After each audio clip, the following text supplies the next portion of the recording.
Janevelezmitchell here for Jane Unchained with our wonderful mascot, the Little Rescue Rico. We have an extraordinary guest today. We are so honored to have Anita Krajnc, co-founder of the Save Movement, with us today. A woman who was put on trial for giving water to a pig and heroically and brilliantly and strategically, with her vegan lawyers, turned around and put animal agriculture on trial. Welcome, Anita. Your movement that you've created with your amazing, amazing teams and allies is growing exponentially. Tell us how fast it's growing. Hi, Jane and Rico. So the Save Movement has been growing exponentially for the last 3 years. So in 2016, it went from 50 to 100, 2017 from 100 to 300, and in 2018 from 300 to 600. And our goal in our 5-year plan is to have 20,000 chapters in 5 years. And we've also grown in a different way. So we have the Animal Save Movement, which holds vigils at slaughterhouses, and our goal is to have a vigil at every slaughterhouse in the world. Then we also have a new branch called the Climate Save Movement, which aims at drawing the connection between animal agriculture and greenhouse, catastrophic climate change. And we also set up a Health Save Movement branch, which is highlighting the benefits of veganism and the carcinogenic effects of meat, dairy, and eggs. Well, we're getting a lot of comments that are coming in. Lindsay Baker says, bravo, and John says, go vegan. And so what is the connection between the vigils where pigs are given love and comfort and water as they enter the slaughterhouse to their deaths, and people going vegan? I mean, what we need, and even CNN just the other day published an article saying basically what we're doing today as a species is unsustainable. The number of animals we're killing in the range of 70 billion or more, just land animals, not including fish, is destroying our planet. I mean, when CNN says it, you know that it's something that the big industries and the powers that be are going to finally have to deal with. But people are so resistant on so many levels. What is it about the vigils that wake people up? Yeah, well, I mean, even The Economist is saying it's the year of the vegan. So the thing about vigils, going to slaughterhouses and seeing the animals just before they go and meet their horrific deaths, you're seeing the individuals in front of you, and it's nothing like actually seeing the victims firsthand. And ask yourself, like, what is the difference between looking at a photo and watching a video or bearing witness? And a video was something that made me go vegan and become an activist, but bearing witness made fighting for animals the #1 priority in my life. It's an absolute life-changing experience. This is true in other social movements when you bear witness firsthand of social injustice. So it has a profound effect on your life. In the civil rights movement, there were people that were working in solidarity with the activists in the South and would go there and help register voters. And that sort of influenced their entire life. So the reason that we promote the idea that everyone has a duty to bear witness is because we believe it will not only A, create vegans, but B, and more importantly, it will create activists and organizers. And so from day one, 8 years ago when we started Toronto Pig Save, our objective was to promote veganism and to promote activism and organizing. Well, I know that you have managed to just set a fire under this movement. What you've done is unique. There are 2 vigils here in Los Angeles, and one of them just celebrated its 2-year anniversary. It is organized by the amazing Amy Jean Davis, and Sean Munson as well helps her, the creator of the movie Earthlings, which has probably turned more people vegan than any other film on the planet. They have had huge crowds with celebrities. I'm talking 300, 400 people. And to be there and to witness that is absolutely extraordinary. You're saying now that you have 600 100 chapters in 61 countries around the world. What is your ultimate mission? Because what I love about you, Anita, is that like the women who stopped the troubles in Northern Ireland, who ultimately won a Nobel Peace Prize and said, you know, when people laughed at us when we said a grand intention of ending the troubles as they're known, and people scoffed, they said, if you can't even imagine it, how are you going to achieve it? So how did you come up with this grand intention to have a vigil outside every slaughterhouse in the world? And why do you think it has grown so rapidly? So, you know, when we first started doing vigils in the summer of 2011, there was just a few of us, and we would do 3 vigils a week, every week. And that's one of the key to successes, is doing regular vigils on the ground and doing them frequently.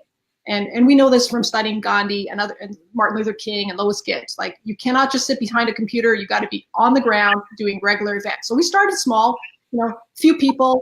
And you know, when we first started, I felt uncomfortable. I thought, oh, like I must be weird, you know, standing here 3 hours each morning in rush hour traffic. But as soon as a truck arrived and you looked into the truck and saw those beautiful pigs, you know, crying out for their lives, you know that it's absolutely the right thing to do and that everyone should be doing it. So that was pretty simple. It's the animals that told us that everyone should be doing this.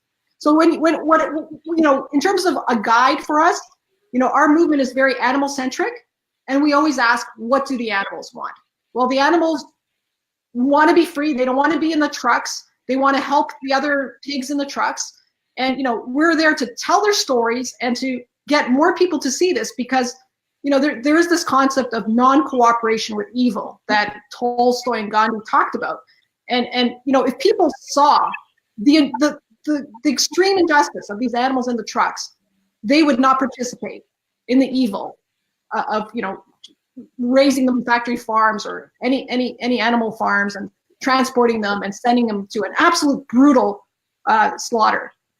So, you know, so our goal, you know, is basically determined by the animals, and that's why we always called for veganism right away. We never said eat less meat. We never said, you know, go vegetarian. Right from day one, we said go vegan, because when you're looking at the animals in the trucks, you want to rescue them all, and they're all individuals, and they all deserve to live, and they're exactly the same as, you know, your dog Rico or my dog up there, Mr. Bean, who helped start the movement. Yes. Yeah. So our goals are basically determined by the animals, and the animals want to be free. They want to live in preserves. They do not, you know, want to be bred only to be killed. So, you know, and we're an animal rights organization, and we've always been clear about that. There are other amazing animal rights organizations that are saying the same thing. You know, Animal Liberation Now, and it's, you know, DX Direct Action Everywhere. It's Anonymous for the Voiceless, and, you know, PETA and other animal rights groups. Now, I have a couple of questions that are coming in. First of all, we usually get on our broadcasts 1 or 2 trolls, you know, people who are very critical and sarcastic, and I always welcome them in, because that's the people out there who we have to negotiate with and talk to. So Jeff Klaus says, LOL, eat more meat and it is healthy. Can you respond? Because you're a very loving person. Here he is. There's his comment. And I want to hear how you would respond to that, because one of the things that I'm really struggling with is how to be more effective communicator. And obviously just being reactive is not that helpful. So our movement is highly influenced by Leo Tolstoy.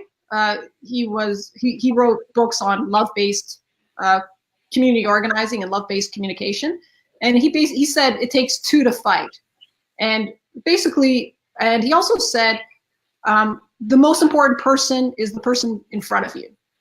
And so when we go to slaughterhouses, if there's a slaughterhouse manager or worker, we talk to them with respect, and we speak the truth, but we basically say that what we're trying to do will improve the world for everyone. It will, you know, if we transition change slaughterhouses so that they no longer kill animals but produce plant-based proteins, like a lot of slaughterhouses are doing and investing in right now, including Tyson, and making money. that will improve the lives of animals. It will improve the environment, because animal agriculture is a leading cause of catastrophic climate change, of deforestation, species extinction, ocean dead zones, water pollution, air pollution, and so forth. And thirdly, it's bacon and other processed meats have been called Group 1 carcinogens by the World Health Organization, and it's abusive to give anyone bacon, including your children. It's incredibly abusive. You wouldn't give cigarettes to a child, so why would you give bacon? It's a poison. I would say to our friend there that just learn about the facts. Join us at a vigil. Look in the eyes of the cows, of the pigs, the chickens, the turkeys, the rabbits, the fish, and they have a soul, just like we do. And they want to live, and they're beautiful beings, and there's so much joy that comes from living a non-violent vegan life. Now, this is an opportunity for so many people who are your fans to ask you questions. And one question coming in is from Lindsay Baker, who says, how do you encourage people to go to the vigils who are members of family and friends, and they are resistant to eating vegan, they haven't gotten on board, and you're trying to get them to go to the vigil? Now, I think this is a great question, because I have some friends that I've been trying to get to go to the vigils, and they're resistant. So what are the techniques you use to get people to go? Not to say that they aren't well attended and growing exponentially. They are. I'm talking about those outliers who really don't want to go. What techniques do you use to get them to go? Great question. In fact, Jane, you helped us on this question. You came up with the concept of Wake Up World. And so we now do Wake Up World 3 times a year. We do it in August when it's Tolstoy's birthday, August 28th, for the last week of August. And we ask vegans who are not yet active or non-vegans to come to a vigil. And then we also do a holiday edition in December, and then we're going to do an Earth Month edition in April. And so some of the other techniques we use is, creating special events that are with celebrities and workshops. Early on, we innovated with the idea of an all-day vigil, a 24-hour vigil, a 30-hour vigil.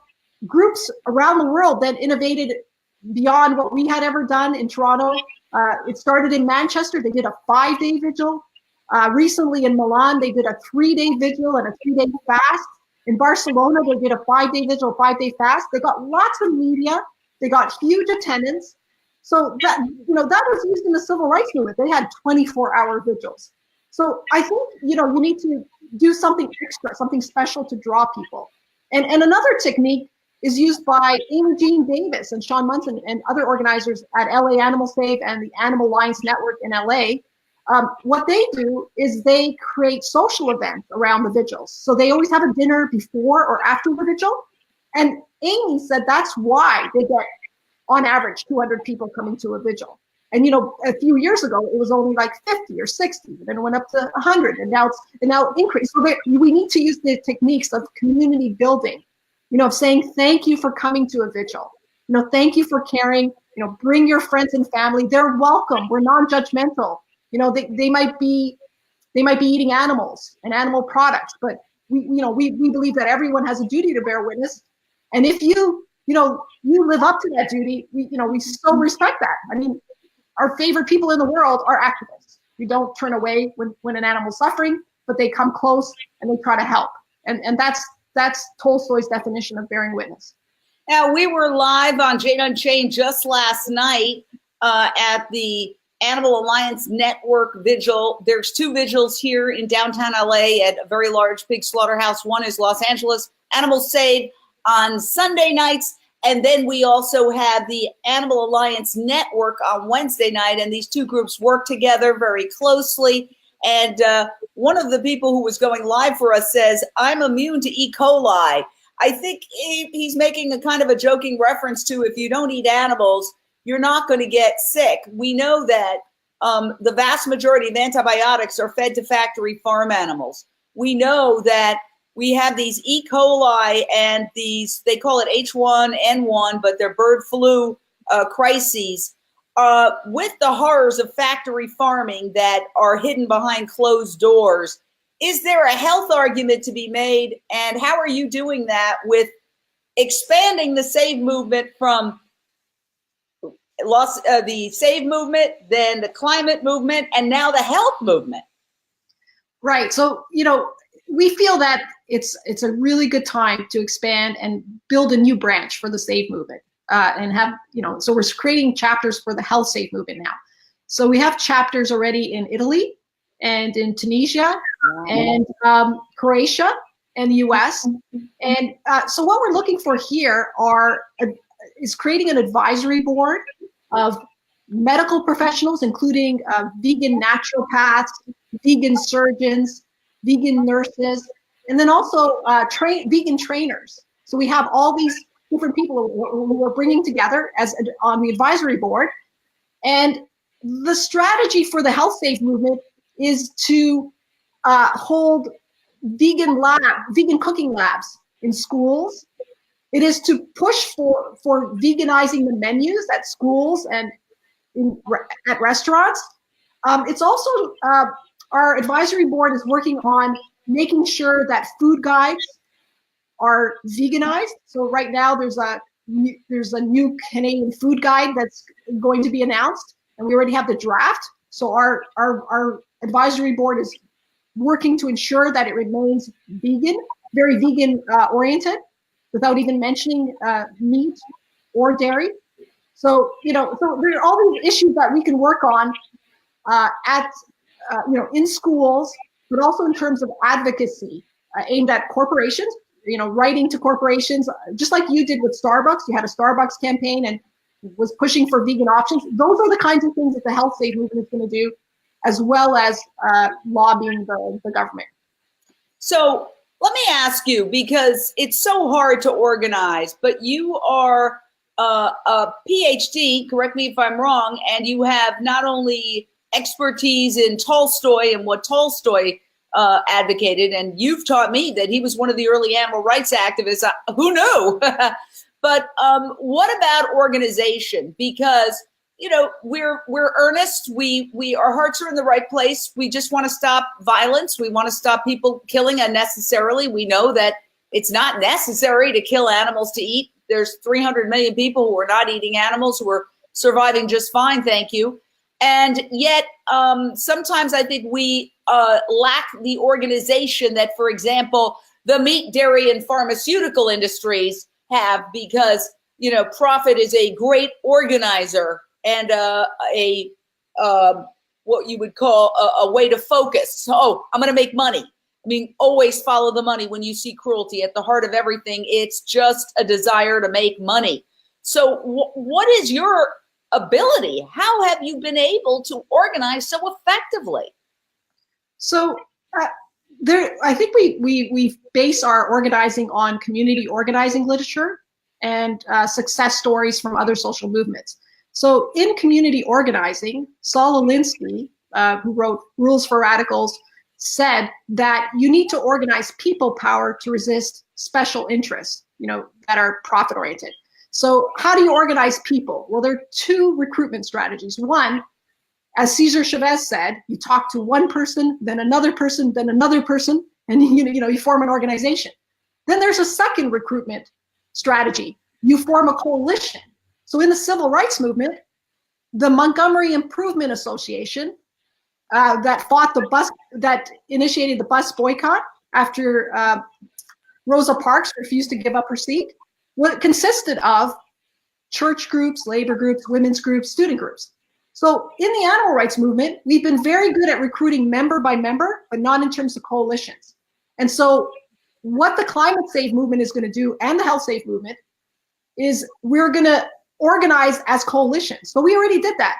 We fought, we protested against the new president of Brazil, Jair Bolsonaro, on January 1st of this year when he was inaugurated, and we formed a coalition. We